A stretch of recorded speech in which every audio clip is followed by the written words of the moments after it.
తెలుసా, గర్భంలో పెరుగుతున్న మీ బేబీ 7వ నెల నుంచి వినడం ప్రారంభిస్తుంది మరియు మెదడు అభివృద్ధి చెందుతూ ఉంటుంది. ఇప్పుడు విన్న మాటలు సబ్ కాన్షియస్ మైండ్లో పడిపోతాయి కాబట్టి మంచి మాటలు, ఆస్క్స్ పాజిటివ్ కథలు వినిపించండి. ఆనందమయమైన, తెలివైన, సద్గుణ సంపన్నమైన మంచి బేబీ కోసం.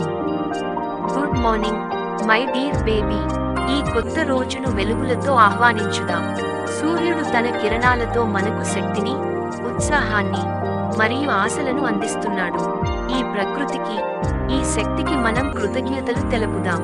నువ్వు ఆనందమయం, తెలివైన వాడివిగా, మంచి సద్గుణాలతో సంపన్నమైన జీవితం గడపాలని నా మనస్ఫూర్తిగా ఆశిస్తున్నాను.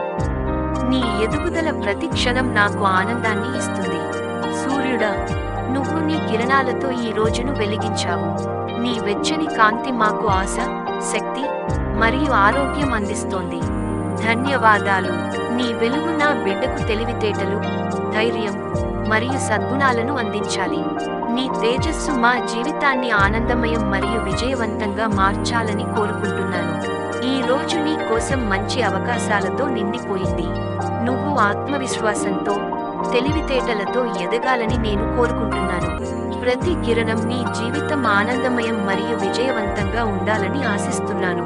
ప్రేరణాత్మక కథ, సూర్యుడి ఆశీర్వాదం. ఒకసారి ఒక రాజు సూర్యుడికి ప్రతి ఉదయం ధన్యవాదాలు చెప్పేవాడు. రాజు అన్నాడు, సూర్యుడా, నువ్వు నీ కిరణాలతో నా రాజ్యాన్ని వెలిగిస్తున్నావు. నువ్వు అందించే శక్తితో నా ప్రజలు ఆరోగ్యంగా ఉంటారు, ధైర్యంగా తమ జీవితాలను నడిపిస్తారు. సూర్యుడు నవ్వుతూ అన్నాడు, నేను మీకు నా కాంతిని అందిస్తాను, మీరు దాన్ని మంచిగా ఉపయోగించుకోండి. రాజు తన ప్రజల కోసం ప్రతిరోజు కొత్త మార్గాలను ప్రారంభించి తన రాజ్యాన్ని సుఖసంతోషాలతో నింపాడు.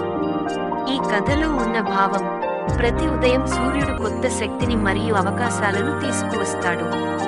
మనం వాటిని ఉపయోగించి సక్సెస్ సాధించాలి.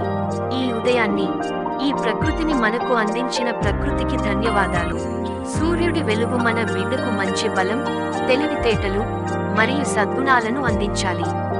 ఇవాళ ప్రతి క్షణం ఆనందదాయకంగా, ఆరోగ్యంగా ఉండాలని మనస్ఫూర్తిగా కోరుకుంటున్నాను.